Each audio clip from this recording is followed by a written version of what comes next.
Zeynep'im canı üsteyem, cananı gözlerim.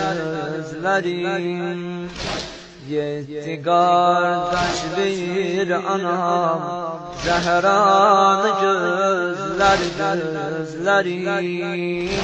Ağ ile dil dağlara, Qüssədən qanaqlara.